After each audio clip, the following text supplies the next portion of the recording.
ओम नमो भगवते वासुदेवाय। हरे कृष्णा। राधे राधे। आप सभी का सादर अभिनंदन। आज मैं आपके लिए कार्तिक महात्म्य की 19वें अध्याय की कथा लेकर आई हूँ। आइए कथा का श्रवण करें। राजा पृथु ने पूछा, हे नारद जी, अब आप यह कहिए कि भगवान विष्णु ने वहां जाकर क्या किया तथा जलंधर की पत्नी का पतिव्रत किस प्रकार भ्रष्ट हुआ। नारद जी बोले, जलंधर के नगर में जाकर विष्णु जी ने उसकी पतिव्रता स्त्री वृंदा का पतिव्रत भंग करने का विचार किया। वे उसके नगर के उद्यान में जाकर ठहर गए और रात में उसको स्वप्न दिया। वह भगवान विष्णु की माया और विचित्र कार्य पद्धति थी और उसकी माया द्वारा जब वृंदा ने रात में वह स्वप्न देखा कि उसका पति नग्न होकर सिर पर तेल लगाए महिष पर चढ़ा था। वह काले रंग के फूलों की माला पहने हुए है तथा उसके चारों ओर हिंसक जीव हैं। वह सिर मुड़ाए हुए अंधकार में दक्षिण दिशा की ओर जा रहा है। उसने नगर को अपने साथ समुद्र में डूबा हुआ इत्यादि बहुत से स्वप्न देखे। तत्काल ही वह स्वप्न पर विचार करने लगी। इतने में सूर्य देव को उदय होते हुए देख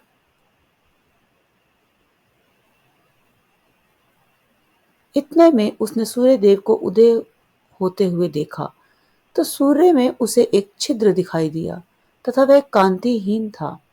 इसे उसने अनिष्ट जाना और वह भयभीत होकर रोती हुई छज्जे अटारी तथा भूमि कहीं भी शांति को प्राप्त ना हुई। फिर अपनी दो सखियों के साथ उपवन में गई। वहां भी उसे शांति नहीं मिली। फिर वह जंगल में से निकल गई। वहां उसे सिंह के समान दो भयंकर राक्षसों को देखा, जिससे वह भयभीत होकर भागने लगी। उसी क्षण उसके समक्ष अपने शिष्यों सहित संत मौनी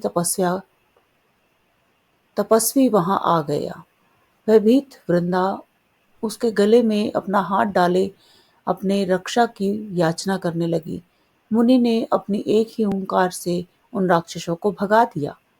वृंदा को आश्चर्य हुआ तथा वह भय से मुक्त हो मुनि नाथ को हाथ जोड़कर प्रणाम करने लगी। फिर उसने मुनि से अपने पति के संबंध में उसकी कुशल क्षेम का प्रश्न किया। उसी समय दो वानर मुनि के समक्ष आकर हाथ जोड़कर खड़े हो गए और ज्यों ही मुनि ने भ्रुकुटी संकेत किया, त्यों ही वे उड़कर आकाश मार्ग से चले गए।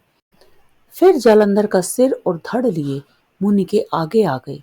तब अपने पति को मृत जान वृंदा मूर्छित हो पृथ्वी पर गिर पड़ी और अनेक प्रकार से दारुण विलाप करने लगी। उसके पश्चात मुनि ने कहा, हे कृपानिधि उसके पश्चात उसने मुनि से कहा, हे कृपानिधि, आप मेरे इस पति को जीवित कर दीजिए। पतिव्रता दैत्य पत्नी ऐसा कहकर दुखी श्वासों को छोड़कर मुनीश्वर के चरणों में गिर गई। तब मुनीश्वर ने कहा, यह शिवजी द्वारा युद्ध में मारा गया है, जीवित नहीं हो सकता, क्योंकि जिसे भगवान शिव मार देते हैं वह कभी जीवित नहीं हो सकता। परंतु शरणागत की रक्षा करना सनातन धर्म है। इसी कारण कृपा कर मैं इसे जिलाए देता हूँ। नारद जी ने आगे कहा, वह मुनि साक्षात विष्णु ही थे, जिन्होंने यह सब माया फैला रखी थी। वह वृंदा के पति को जीवित कर अंतर्ध्यान हो गए। जलंधर ने उठकर वृंदा को आलिंगन किया।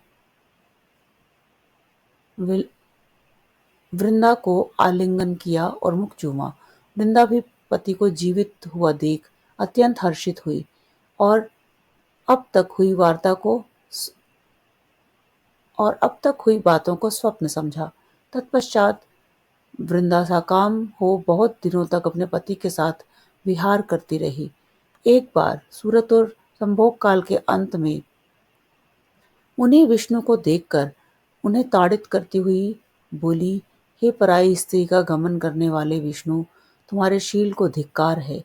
मैंने जान लिया कि मायावी तपस्वी तुम ही थे। इस प्रकार कहकर कुपित पतिव्रता वृंदा ने अपने तेज को प्रकट करते हुए भगवान विष्णु को शाप दिया। तुमने माया से दो राक्षस मुझे दिखाए थे, वही दोनों राक्षस किसी समय तुम्हारी स्त्री का हरण कर लेंगे। सर्पेश्वर जो तुम्हारे शिष्य बने हुए हैं, यह भी तुम्हारा साथी रहेगा जब तुम अपनी स्त्री के वीर्य में दुखी होकर विचरोगे। उस समय वानर ही तुम्हारी सहायता करेंगे। ऐसा कहती हुई पतिव्रता वृंदा अग्नि में प्रवेश कर गई। ब्रह्मा आदि देवता आकाश से उसके प्रवेश को देखते रहे। वृंदा के शरीर का तेज पार्वती के शरीर में चला गया। पतिव्रत के प्रभाव से वृंदा ने मुक्ति प्राप्त की। तो बोलिए श्री लक्ष्मी नारायण भगवान की जय। श्री राधा वल्लभ लाल की जय। श्री बांके बिहारी लाल की जय। आइए अब हरि कीर्तन करें। ओम नमो भगवते वासुदेवाय। ओम नमो भगवते वासुदेवाय। ओम नमो भगवते वासुदेवाय।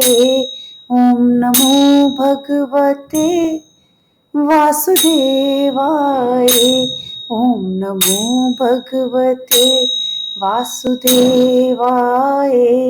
ओम नमो भगवते वासुदेवाय। ओम नमो भगवते वासुदेवाय।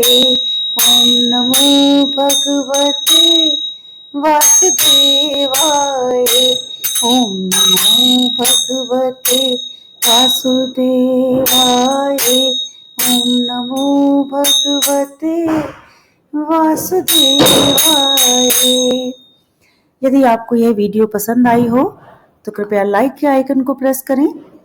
कमेंट बॉक्स में ओम नमो भगवते वासुदेवाय लिखें और आगे भी चैनल से जुड़े रहने के लिए कृपया चैनल को सब्सक्राइब करें।